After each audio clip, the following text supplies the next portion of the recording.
Hi all, within 5-10 ಮಿನಿಟ್ಸಲ್ಲಿ ಬೇಗ super delicious ಆಗಿ prepare ಆಗುವಂಥ ಡಿಶ್ ನಿಮ್ಗೇನಾದರೂ ಬೇಕು ಅಂತಂದರೆ ಡೆಫಿನೆಟ್ಲಿ ಇದನ್ನು ಯಾರಾದರೂ ಗೆಸ್ಟ್ ಬಂದಾಗ ಟ್ರೈ ಮಾಡ್ಬೋದು. ಸೂಪರ್ ಎಗ್ ರೈಸ್ ತೋರಿಸ್ತಾ ಇದ್ದೀನಿ. ಇದಕ್ಕೆ ಮೊದಲನೇದಾಗಿ ಒಂದು ಬಾಣಲಿಗೆ ಆಯಿಲ್ ಹಾಕ್ಕೊಂಡು, ಆಯಿಲ್ ಬಿಸಿ ಆದಮೇಲೆ ಹಸಿಮೆಣಸಿನ್ಕಾಯಿ, ಈರುಳ್ಳಿ ಹಾಕ್ಕೊಂಡು ಸ್ವಲ್ಪ ಹೊತ್ತು ಫ್ರೈ ಮಾಡಿ ಅದಕ್ಕೆ ಜಿಂಜರ್ ಗಾರ್ಲಿಕ್ ಪೇಸ್ಟ್ ಹಾಕ್ತಾಯಿದ್ದೀನಿ. ಇಲ್ಲಿ ನಾನು ಒಂದು 2 ಸ್ಪೂನ್ಸ್ ಯೂಸ್ ಮಾಡ್ಕೊಂಡಿದ್ದೀನಿ. ಇದಕ್ಕೆ ಎಗ್ನ ಹೊಡ್ಕೊಂಡು ಹಾಕ್ಕೊಂಡ್ರೆ ಇಲ್ಲಿ ನಾನು ಒಂದು 4 ಎಗ್ನ ಆ್ಯಡ್ ಮಾಡ್ಕೊಂಡಿದ್ದೀನಿ. ಸೊ ಅದನ್ನು ತುಂಬ ಮಿಕ್ಸ್ ಮಾಡ್ಲಿಕ್ಕೆ ಹೋಗಬಾರ್ದು.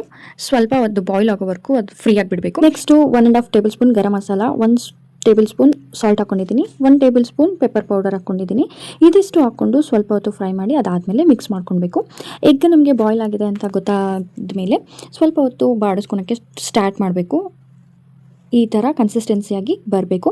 ಇದೆಲ್ಲ ಫ್ರೈ ಆದಮೇಲೆ ನಾವು ಲೆಮನ್ ಹಾಕ್ಕೊತಾ ಇದ್ದೀವಿ. ಇದರಲ್ಲಿ ನಾನು 1 ಭಾಗದಷ್ಟು ನಿಂಬೆಹಣ್ಣು ಆ್ಯಡ್ ಮಾಡ್ಕೊತಾ ಇದ್ದೀನಿ. ಏನಿಲ್ಲ, ಇದಕ್ಕೆ ನಾವೇನು ರೈಸ್ ಮಾಡಿ ಎತ್ತಿಟ್ಕೊಂಡಿರ್ತೀವೋ ಆ ರೈಸ್ನ ಹಾಕ್ಕೊಂಡು ಮಿಕ್ಸ್ ಮಾಡಿಕೊಂಡ್ರೆ ಸೂಪರ್ ಡಿಲಿಷಿಯಸ್ ಆಗಿರೋ ವಿತಿನ್ 5-10 ಮಿನಿಟ್ಸಲ್ಲಿ ರೆಡಿಯಾಗೋ ಎಗ್ ರೈಸ್ ರೆಡಿ ಆಗುತ್ತೆ.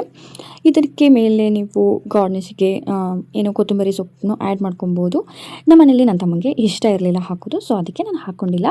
ಸೂಪರಾಗಿತ್ತು. ಒಂದು ಸಲ ಮನೇಲಿ ಡೆಫಿನೆಟ್ಲಿ ಟ್ರೈ ಮಾಡಿ. ಸಡನ್ನಾಗಿ ಫ್ರೆಂಡ್ಸ್ ಆರ್ ಕಸಿನ್ಸ್ ಏನಾದರೂ ಮನೆಗೆ ಎಂಟ್ರಿ ಕೊಟ್ಟರೆ ಡೆಫಿನೆಟ್ಲಿ ಈ ಡಿಶ್ನ ಟ್ರೈ ಮಾಡಿ, ಅವ್ರಿಗೆ ಇಷ್ಟ ಆಗುತ್ತೆ.